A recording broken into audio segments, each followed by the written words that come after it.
Hey guys, it's Robyn Moreno and you're watching Pop TV, where I show you how to infuse beauty and joy into your everyday life. Well, you know what? It's really hard to have beauty and joy in your life when you're freaked out because you don't got any money.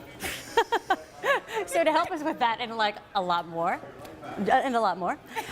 is my really good friend Kate Northrup, and she is also the author of a new book called Money, a Love Story that I absolutely am loving. It's amazing. So I have to tell you, Money, a Love Story.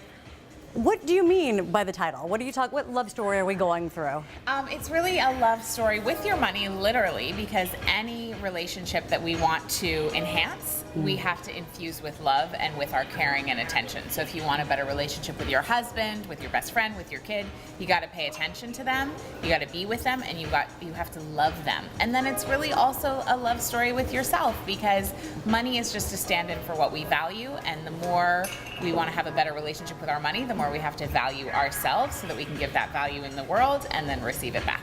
So it sounds like so practical when you say it. I'm like, well, that's done. So do you want some coffee? But that's so hard to do. Like, I mean, literally, you wrote this, and I wrote this down. You wrote this, and I wrote this down. It said, so I realized that a lack of financial freedom was actually a lack of self-love. Yeah. So I used to have a major tendency to overspend, and it's still a tendency in myself that I have to curb. The universe agreed. Beep, beep. They're like, yeah, she did. So I was in over $20,000 worth of credit card debt, and despite my efforts, I just kept, as my income went up, my expenses went up higher.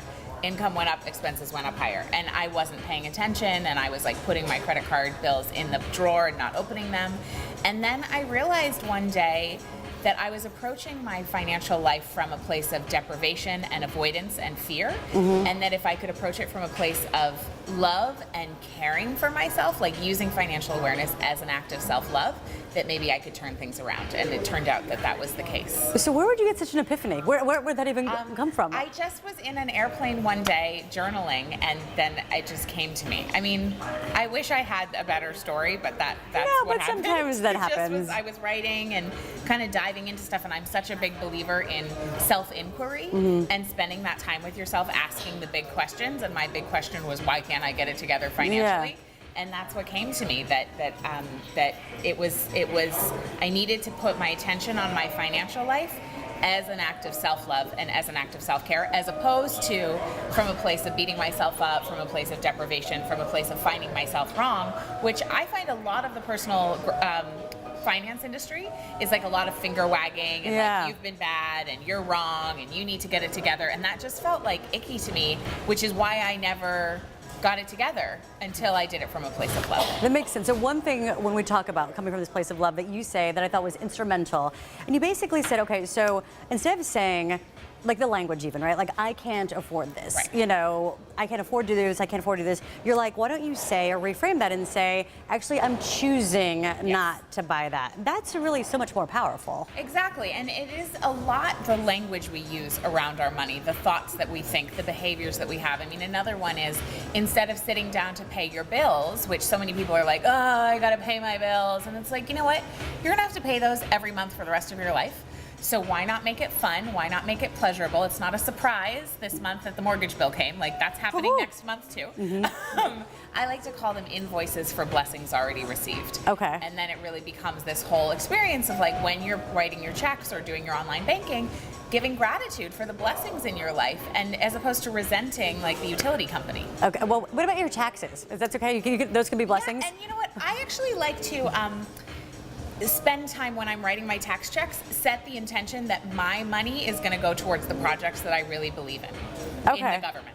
Oh. And I just send it, to the making better roads, or to the environmental acts or things like that I really believe in, and I just decide that that's where my money is going towards, as opposed to the defense. Well, because what you're really talking about is, it's really just sort of a huge mind shift, really. It's funny because when I read this book, and I said this a little bit off camera before, is this really a money book? I mean, it's kind of, but it's a shift into sort of having more power and then being able to see that money is in fact just a tool of that, right? Money is just a tool. So it's really not about the money. It never is about the money. It never will be about the money. We made up money. So money doesn't exist. Yeah. So it's yes, I mean, this book will profoundly affect your relationship with money, but it'll also, I've gotten great feedback that this book is helping people heal their relationship with their spouse, you know, and heal rifts there, or just a relationship with their self and their self-worth. So that stuff to me is more important than the money. And then the money stuff kind of like works itself out when you heal those things.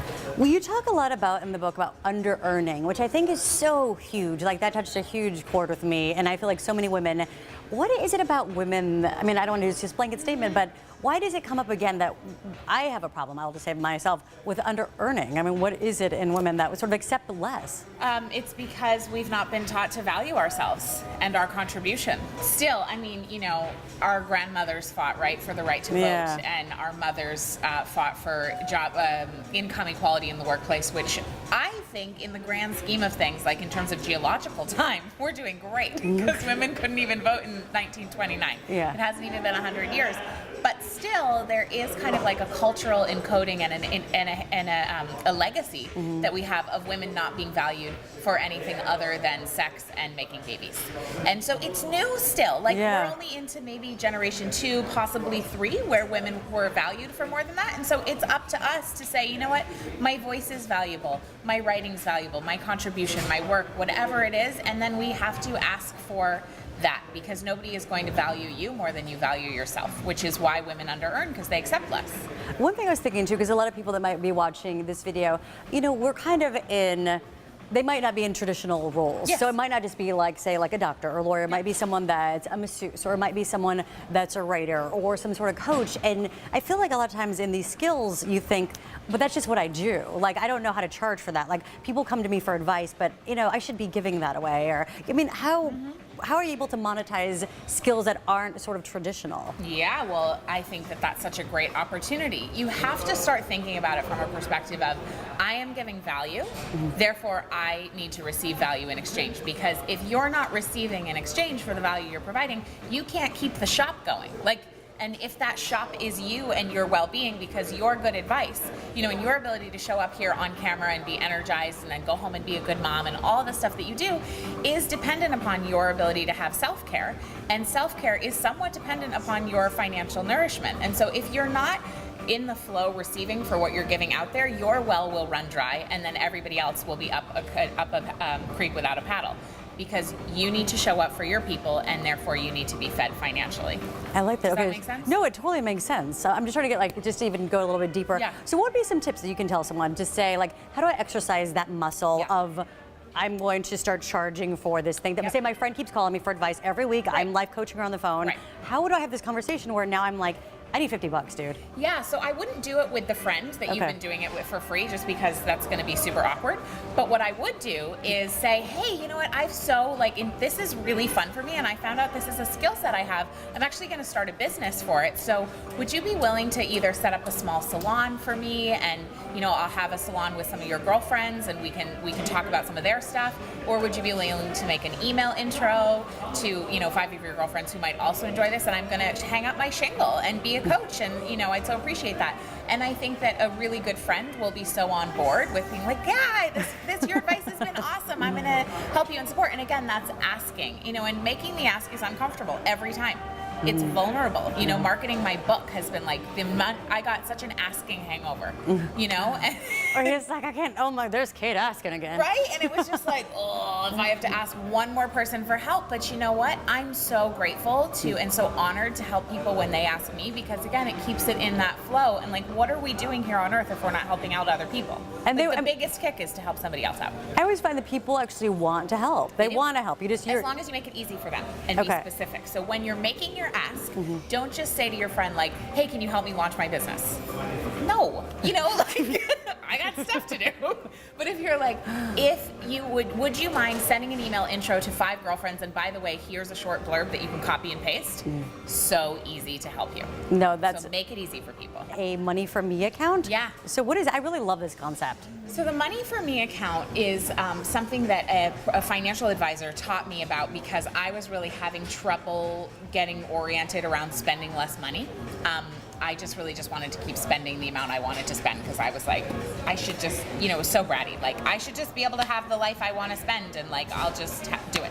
But I feel like so many, I mean, you say it, but I feel like so many women relate. I relate because you're like, look, I work really hard. Yeah. Like, I'm really tired. I deserve those shoes, or I deserve this thing. Right. Like, that's sort of the deserve mentality. But then the thing is, like, when you do that, you're actually hurting yourself. Like, buying things that you don't have the money for is self-sabotage.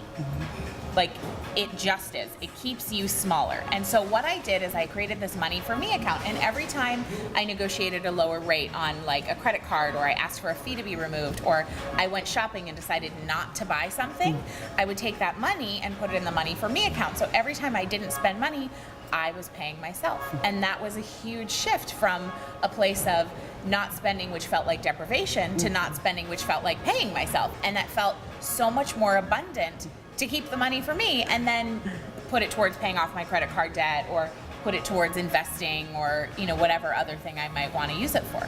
Well, okay, so that's a good segue into one of my favorite quotes that you have in the book is sort of at the end, and you're basically like, and it's sort of how I started the interview, which is like, look, if you have financial stress, you're not really going to be able to follow your life's calling. You know what I mean? Like, you have a voice in there that tells you what you're supposed to be doing, but if you're so bogged down by maybe the self-imposed minutia of not paying the bills, and can I pay my rent, and I can't afford this, and it's so stressful, you can't get your head into the game. Right. You know? I was talking to a woman yesterday actually who said she's so fearful and stressed out about money, and every single month she knows her bills are due on the 15th. Every single month she pays them late, and every single month she pays the late fee, and every single month it stresses her out. That is a way of keeping her small, because think about the days that she is losing every month from that friction, right?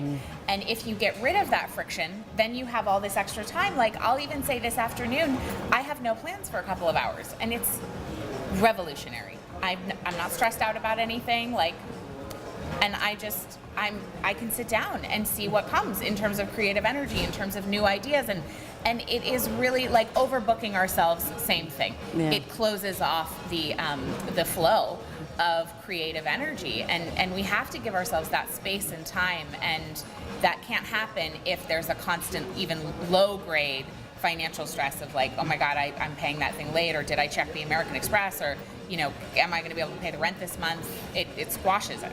That's so amazing. So this book, I love it for all of those reasons, because you give just such really like tangible, actual things that people can do. Yeah. So at the end of this, and it's not always easy, it's a consistent effort, yes, but hopefully you're moving towards the directions of your dreams. That's the idea. Thank you so much. Thank This you. is seriously amazing. But where can people go to buy your book, get more information about you? Yeah, they can go to katenorthrup.com and find everything there. Okay, and you have workshops and other things, right? Yeah, workshops, live things, online things, free, got tons of free stuff on my site. All right, if it's free, it's for me. I love it. All right, guys, thanks for watching Pop TV. Until next time, adios.